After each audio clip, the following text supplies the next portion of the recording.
Welcome students. Now we are going to start a new chapter, that is work, energy and power. And basically this is your 6th chapter, and unit wise this will be your unit 4th. So till now we have covered 3 units including 5 chapters, and now we are going to do chapter number 6, that is work, energy and power. So work होता क्या है? तो कोई भी काम, जो भी हम काम करें उसको हम क्या बोलेंगे? वर्क. तो एक्टिविटी इन्वॉल्विंग मेंटल और physical effort doing in order to achieve a purpose. मतलब कोई भी ऐसा काम जो मेंटल हो और फिजिकल हो, ठीक है ना, हमारे हिसाब से तो वो क्या है? वर्क है. भाई आप अगर स्टडी भी कर रहे हो, जैसे मान लीजिए for example studying hard for exams, अगर आप एग्जाम्स के लिए बहुत हार्ड वर्क कर रहे हो, स्टडी कर रहे हो, तो वो भी क्या है? काम ही है. प्लेइंग टेनिस, ये भी काम ही है. Trying to move heavy box, किसी हैवी बॉक्स को मूव करना, तो ये भी एक काम है. बॉक्सिंग खेलना या कोई भी किसी भी टाइप का स्पोर्ट करना, तो वो भी एक काम होता है. लेकिन फिजिक्स क्या कहती है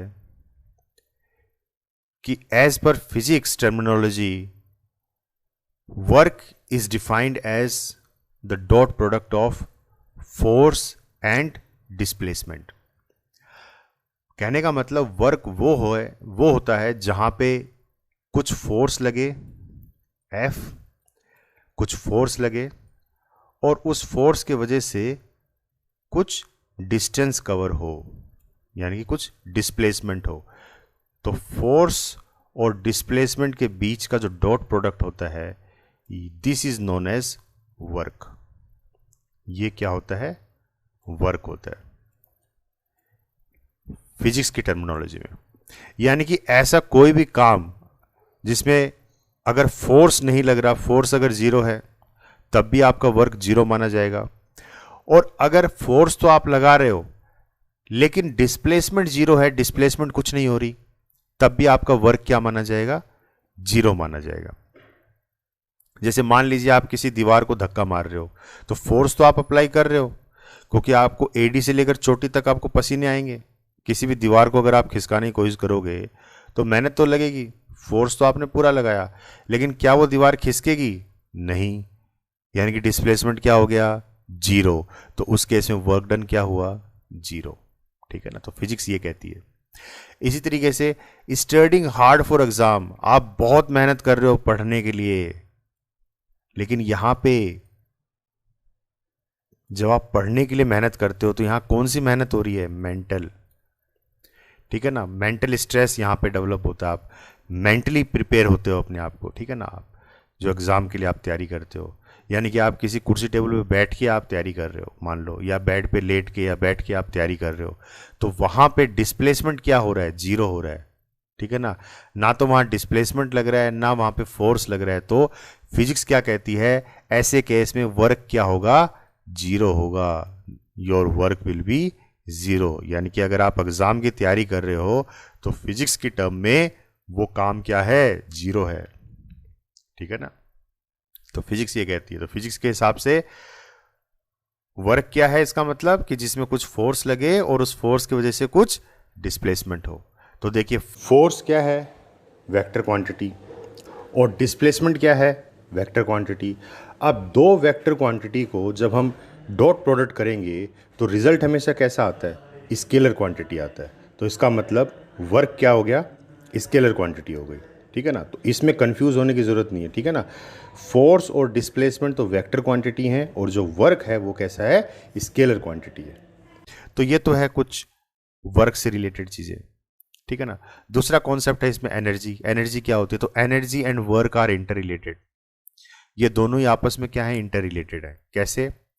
दोनों के ऐसा यूनिट भी क्या है? जूल है. वर्क की ऐसा यूनिट क्या है? जूल. और एनर्जी की भी ऐसा यूनिट क्या होती है? जूल. मतलब हम जूल में मेजर करते हैं इन दोनों चीजों को. ठीक है ना.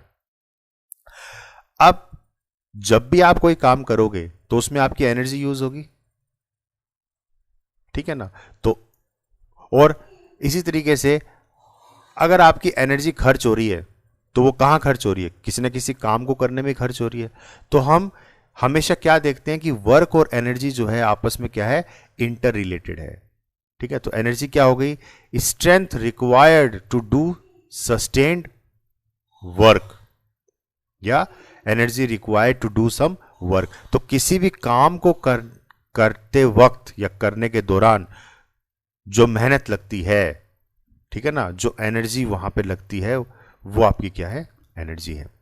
ठीक है ना, जो भी आपकी मेहनत लगती है वो क्या है आपकी, उस काम को करने के दौरान जो भी मेहनत लगेगी तो वो कहीं ना कहीं आपकी एनर्जी उसमें खर्च हो रही है, तो वो आपकी एनर्जी है। ठीक है ना, तो so we can say that work and energy are always interrelated. अब बात करते हैं पावर की। तो पावर क्या है, तो पावर वो होती है ताकत, क्षमता। ठीक है ना, पावर क्या होती है, क्षमता, किसी भी काम को करने की क्षमता कितनी है। जैसे मान लीजिए एक 10 बाई 10 का खड्डा खोदना है, ठीक है ना, 10 फुट चौड़ा और 10 फुट गहरा एक खड्डा खोदना है। तो खड्डा खोदने के लिए, डिगिंग करने के लिए हम दो चीजें लेके आते हैं, एक तो हमने किसी लेबर को हायर कर लिया और एक हमने हायर कर लिया जेसीबी को। ठीक है ना, दो खड्डे खोदने मान लो 10 बाई 10 के दो खड्डे खोदने, एक खड्डा खोद रहा है आदमी और एक खड्डा खोद रहा है जेसीबी, जो मशीन होती है। ठीक है ना, तो कौन सा पहले खोदेगा, जेसीबी पहले खोदेगी। क्यों, क्योंकि जेसीबी के अंदर पावर क्या है, ज्यादा है। तो एबिलिटी टू एक्ट और प्रोड्यूस एन एफर्ट, मतलब कितनी क्षमता है किसी भी काम को करने की, वो क्या कहती है, हमारी पावर। तो जेसीबी की इस केस में पावर ज्यादा है as compared to the man. तो पावर कुछ इस तरीके से होती है। तो पावर जो है मैथमेटिकली आप लोगों ने 9th क्लास में पढ़ा है, तो power as per mathematically is defined as the rate of doing work, यानी कि किसी भी काम को करने के दौरान कितना टाइम लगता है। तो अगर पावर बहुत ज़्यादा होगी तो इसका मतलब टाइम क्या लगेगा, उस केस में कम लगेगा। ठीक है ना, तो पावर और टाइम क्या है, इन्वर्सली प्रोपोर्शनल है, और जितनी ज़्यादा पावर होगी उतना ही ज़्यादा काम होगा। तो पावर और वर्क क्या हो गए, डायरेक्टली प्रोपोर्शनल हो गए। आ रही है बात समझ में। तो अगर हम इस तरीके से देखें कि what is the relation between work, energy and power as a whole, तीनों के अंदर अगर हम रिलेशन निकालने की कोशिश करें कि वर्क, एनर्जी और पावर क्या होता है, तो इस एक्सप्रेशन के हिसाब से क्या हो गया, वर्क किसके बराबर हो गया, वर्क आपका हो गया पावर मल्टीप्लाई बाय टाइम। ये तो आपका हो गया वर्क, ठीक है ना, पावर मल्टीप्लाई बाय टाइम। तो ये तो हो गया आपका वर्क। और वर्क क्या होता है, work is nothing but the energy which is required to do certain amount of work. तो एनर्जी, वर्क और पावर, ये इस तरीके से जो है तीनों के तीनों आपस में रिलेटेड होते हैं। आ रहा है समझ में।